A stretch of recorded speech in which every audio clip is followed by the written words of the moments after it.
বাংলাদেশে কোন কালো শকুনের চোখ পড়ুক আমরা কেউ চাই না। ইসকন সন্ত্রাসী সংগঠন সোশ্যাল মিডিয়ার প্রতিবেদনে আমরা জেনে গেছি এবং আমরা এও জানি হিন্দুদের যে মূল কেন্দ্র আছে মহাজোট আছে সেখান থেকে ইসকন তাদেরকে নিষিদ্ধ করে দিয়েছে এবং বহির্বিশ্বের অনেকগুলো দেশে পরিপূর্ণভাবে আবার কিছু দেশে আংশিকভাবে ইসকন নিষিদ্ধ তাও আমরা জানি। সুতরাং বর্তমান সরকার ইসকনকে সন্ত্রাসী সংগঠন ঘোষণা করে এ দেশ থেকে নিষিদ্ধ করতে আর কোনো বাধা নাই। একটা কথা আপনাদেরকে বলি, আমি এই দেশে যতটা প্রোগ্রাম করি সেই প্রোগ্রাম আমি ইন্ডিয়ায় করি, কিন্তু এই বছর আমি প্রতিবাদ স্বরূপ ইন্ডিয়ার সকল প্রোগ্রাম অ্যাটেন্ড করেছি। এক নাম্বার কথা। দ্বিতীয় নাম্বার কথা হলো আমরা মন্ত্রী পাহারা দিয়েছিলাম এই গণ অভ্যুত্থানের সময়, নতুন স্বাধীনতার সময় আমরা মন্ত্রী পাহারা দিয়েছিলাম। শুধু একবার না, এটা আরো অনেক মন্ত্রী আছে আমাদের, মন্ত্রী আমরা পাহারা দিয়েছি যেন কোনোভাবেই আর এখানে কোনো অঘটন না ঘটে। আমরা বরাবরই দেখেছি মন্দিরে যারা হামলা করেছে তাদের লোক, রাজনৈতিকভাবে তারা বিভিন্নভাবে যে দল করেছে তারাও দেখা গেছে মন্দিরের পক্ষে কাজ করেছে। এই দেশের যারা প্রকৃত দেশপ্রেমিক ওলামায়ে উম্মত এবং আওয়াম নাস মুসলিম যারা তাদের বিপক্ষে কাজ করেছে। সর্বোপরি এদেশে ইসকন কখনোই এদেশের না।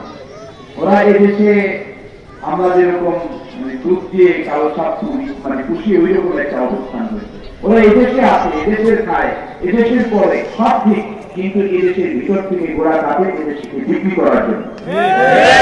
অতএব আমাদের গায়ে সঙ্গে পিছনে অনেক হিন্দু ভাই বোন বন্ধু যারা আছে থাকবে, সমস্যা নেই, এটা নিয়ে আমাদের সমস্যাও না।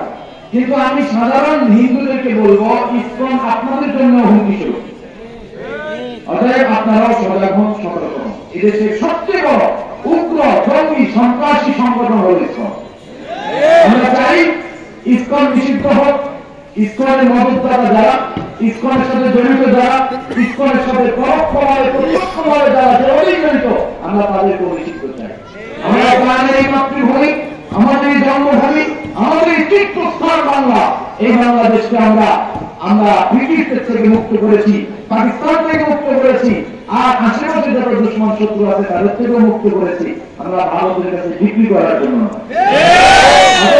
আমরা ভারতের কাছে বর্গা দিতে চাই না, আমরা ভারতের কাছে বিক্রি করতে চাই না। ভারত আপনি আমাদের পাশে রাষ্ট্র আছেন, বন্ধু হতে পারেন, প্রভু থাকতে পারেন না। বন্ধু এক জিনিস, প্রভু ভিন্ন জিনিস।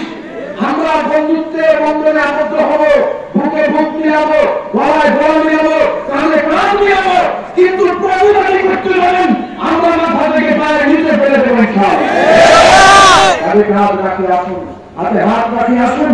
দল নাই, মত নাই, মুসলিম হিন্দু মত নাই।